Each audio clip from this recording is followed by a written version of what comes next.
Good morning, Mr. Domina. May it please the Court, I'm Dave Domina. Today, the Bauermeister and Deaver families ask this Court to end the reign of terror of the rule against perpetuities and to join courts across the country that have moved away from that rule. I took a look while preparing to be with you today at the last 25 years of jurisprudence with a Westlaw all cases search using the query I placed on the screen before you.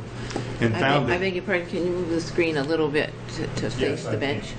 Thank you. I think I can. Does that work? It works for me at this end, Joe. Yeah. If opposing counsel needs to move to be able to see it, you may do so. 12 jurisdictions have moved away from the rule. If I slide the page up a little bit, the Court will see that one jurisdiction, Maryland, retained the rule, but because of a specific problem of statutory construction. The Bogert citation to Bogert on trusts is a good catalog of the trends of the law in this area. Your Honors, there's a Mississippi Supreme Court case decided in our briefs that lays out the real reasons why the rule against perpetuities has fallen into such disfavor. You have noted in previous decisions that you will avoid perpetuities issues wherever you can. The Mississippi case describes effectively a wait-and-see approach to the problem of perpetuities, saying instead of striking them as theoretical, we'll see if a problem develops. In a certain time frame. In a reasonable time frame. Guided now by a statute, which other courts have found to strengthen their rationales when they were in circumstances like you are today, where you're dealing with a contract made before the effective date of the state, Nebraska here's adoption of the Uniform Rule Against Perpetuities. And that statute, of course, adopts elements of the wait-and-see doctrine, and it also adopts elements of the doctrine that allows courts to imply judicial savings clauses to avoid perpetuities problems. This particular case arises from a 1989 contract that is a very interesting document. The option at issue is in paragraph 30. Paragraph 20 of the contract makes the option itself alienable. It permits the parties to sell their interests in the options. After how many years? I don't recall that there's a limitation on the number of years. There may be, but I don't recall it. It seems to me they can sell that option, as I recall it, from the beginning, and the sale can occur at any time before the exercise date. I think there's something in the briefs about being alienable after 10 years. Is that? You may be right about that. You may be. But it's well within lives in being plus 21. Of that I'm certain. There's also another interesting provision of the contract I'd like to direct your attention to, and that's in paragraph 8. Paragraph 8 includes a provision in which the sellers of this farm retained the right to farm all of the portion of the property not devoted to use as a landfill throughout the period of time of the purchaser's ownership. The record at trial, consisting of the testimony of the two living sellers, Mrs. Bauermeister and Mrs. Deaver, is absolutely uncontradicted that if there had not been an option, if there had not been a retained right to farm the land, this transaction would never have occurred. A lease was contemplated. The reason a lease was not used was because regulators would not issue a landfill permit to waste unless they had title to the real estate. So we have a case now unlike 1622, when the rule against perpetuities came down in the Duke of Norfolk's case. And there, we didn't have a landfill requiring a permit, the use of which was followed by a mandatory 30-year monitoring period like we have here. There was no such thing as an imposed obligation that could, by its very legal terms, exceed 21 years, and therefore theoretically exceed lives in being plus 21. The law has changed so much in a regulatory context, particularly in environmental areas, that the rule against perpetuity causes collisions now with needs to regulate for the benefit of the environment, this being one of them.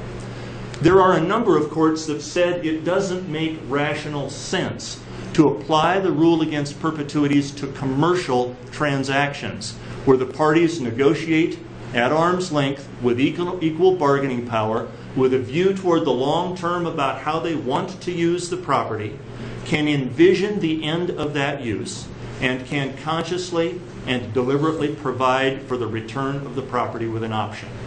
These parties did that. They were free to contract, subject only now to a claim belated about the rule against perpetuities. A claim perhaps driven by the fact that the parties now know that the methane gas produced in this landfill may be worth more money than the landfill ever was. So we're asking the court to adopt the wait-and-see approach or imply a judicial savings clause and get us away from the harsh application of the rule against perpetuities. Now, these cases that I've cataloged for you are the decisions of doctrinal courts. There are 47 decisions cited when you look at the query that I used with Westlaw. The non-doctrinal cases do not all go our way, just as the Court of Appeals did not here. And that's because here the Court of Appeals felt obligated to follow the lead that you laid down in a 1911 decision, Rice versus Lincoln and Northwest Railroad. We think the Court of Appeals misread your decision in that case, and even it supports our position. But I think that the difference between doctrinal and non-doctrinal pronouncements outlined by this kind of a search discloses that the doctrinal courts are not coming down where the Court of Appeals did. Let me comment for just a moment on the Rice case, which was pivotal to... Before you get to Rice and what it does or what it doesn't mean, this document is entered into a few months more before the legislature adopted the uniform rule. May to August, correct. Okay, and so the parties seem to be in agreement. I guess I'll ask this of opposing counsel, that the common law is the applicable law. We have tried the case, briefed the case, and argued the case to this point on that basis, and I think that's their position. It is ours. Is this a question of what the doctrinal court of Nebraska would have ruled in March of '89? Well, you're passing now on a legal question that arises from a document in '89, so I think it's a 2010 issue. It will govern all contracts, deeds, or other instruments that are dated before August of 1989, before the statute became effective. What we say about this document in question controls that universe of deals. I think it does, Your Honor. Okay. I think that in a case that arises after August of '89 and presents a perpetuities issue, you'll be guided by the statute, and here you'll be controlled by the statute. Here you may be guided or assisted by it, but you're not governed by it. And what do you think that the law is or should be under the uniform rules starting in August of '89? Well, the statute does two things. The first one is that it does adopt, as the Mississippi court describes very effectively, it adopts elements of the wait-and-see doctrine. It contains specific provisions describing circumstances where a court can imply savings clauses, and it essentially would give us the result we want to get. We believe we would clearly prevail under the statute. We think it's the common law rule that's the problem for us. So are you asking us to make the statute retroactive? No, I'm not, Your Honor. I am not. The legislature didn't. All I'm asking you to do is to make a doctrinal pronouncement on the rule against perpetuities consistent with the large movement of the law in our direction, with or without the statute.